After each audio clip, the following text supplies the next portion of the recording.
नमस्कार दोस्तों, we active ज्ञान यूट्यूब चैनल में एक बार फिर से स्वागत करता हूं। दोस्तों, आज की वीडियो में जानेंगे भगवान विष्णु और माता लक्ष्मी की कथा के बारे में। तो आइए वीडियो में आगे बढ़ते हैं। अगर वीडियो में नए हैं तो वीडियो को लाइक, शेयर, कमेंट और चैनल को सब्सक्राइब करना न भूलें।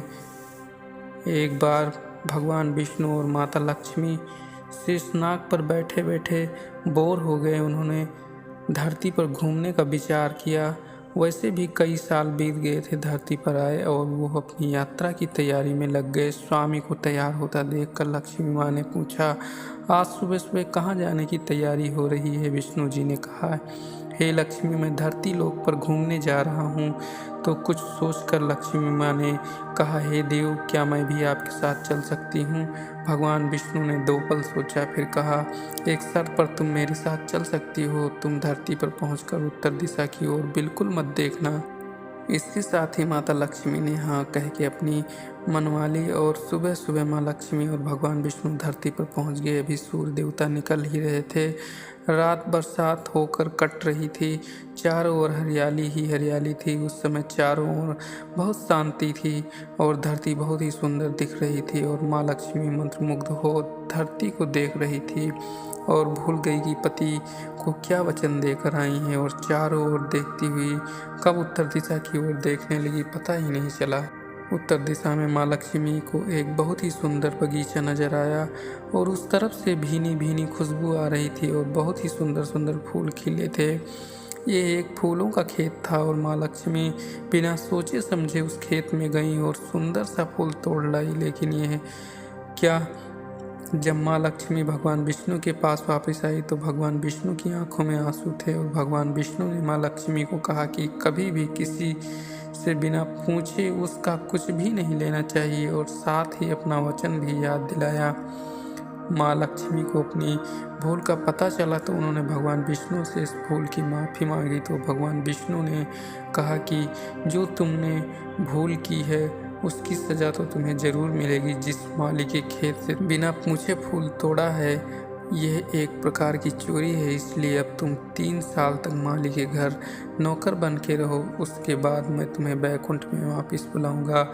माँ लक्ष्मी ने चुपचाप सर झुकाकर हाँ कर दी। आजकल की लक्ष्मी थोड़ी थी और माँ लक्ष्मी एक गरीब औरत का रूप धारण करके उस खेत के मालिक के घर गई। घर क्या, एक झोपड़ा था और मालिक का नाम माधव था। माधव की बीवी के 2 बेटे और 3 बेटियां थी। सभी उस छोटे से खेत में काम करके किसी तरह से गुजारा करते थे।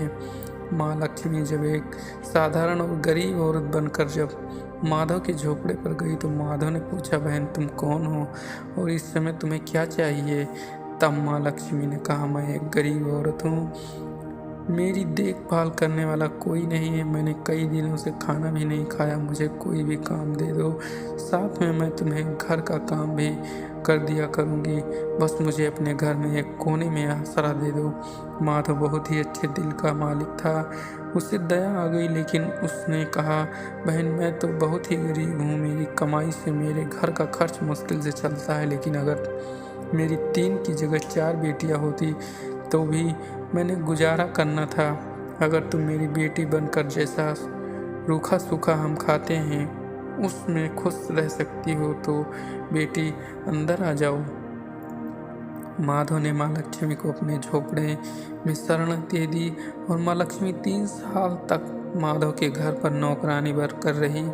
जिस दिन माँ लक्ष्मी माधव के घर आई थी उस दिन से दूसरे दिन ही माधव को इतनी आमदनी हुई फूलों से कि शाम को एक गाय खरीद ली। फिर धीरे धीरे माधव ने काफ़ी ज़मीन खरीद ली और सब ने अच्छे अच्छे कपड़े भी बनवा लिए और फिर एक बड़ा पक्का घर भी बनवा लिया। बेटियों और बीवी ने गहने भी बनवा लिए और अब मकान भी बहुत बड़ा बनवा लिया था। माधव हमेशा सोचता था कि मुझे ये सब इस महिला के आने के बाद मिला है। इस बेटी के रूप में मेरी किस्मत आ गई मेरी अब। और 2-4 साल बीत गए थे, लेकिन माँ लक्ष्मी अब भी घर और खेत में काम करती। एक दिन माधव जब अपने खेतों में काम खत्म करके घर आया तो उसने अपने घर के सामने द्वार पर एक देवी स्वरूप गहनों से लदी एक औरत को देखा। ध्यान से देखकर पहचान गया और ये तो मेरी मुँह बोली चौथी बेटी यानी वही औरत है और पहचान गया कि ये तो माँ लक्ष्मी है। अब तक माधव का पूरा परिवार बाहर आ गया था और सब हैरान होकर माँ लक्ष्मी को देख रहे थे। माधव बोला, हे माँ, हमें माफ़ कर देना, हमने तुम्हारे से अनजाने में ही घर और खेत में काम करवाया। हे माँ, यह कैसा अपराध हो गया, माँ हम सबको माफ़ कर देना। अब माँ लक्ष्मी मुस्कुराई और बोली, हे माधव, तुम बहुत ही अच्छे और दयालु व्यक्ति हो। तुमने मुझे अपनी बेटी की तरह से रखा है, अपने परिवार के सदस्य की तरह से। इसके बदले मैं तुम्हें वरदान देती हूँ कि तुम्हारे पास कभी भी खुशियों की और धन की कमी नहीं रहेगी। तुम्हें सारे सुख मिलेंगे जिसके तुम हकदार हो। और फिर माँ अपने स्वामी के द्वारा भेजे रथ में बैठकर बैकुंठ को चली गई।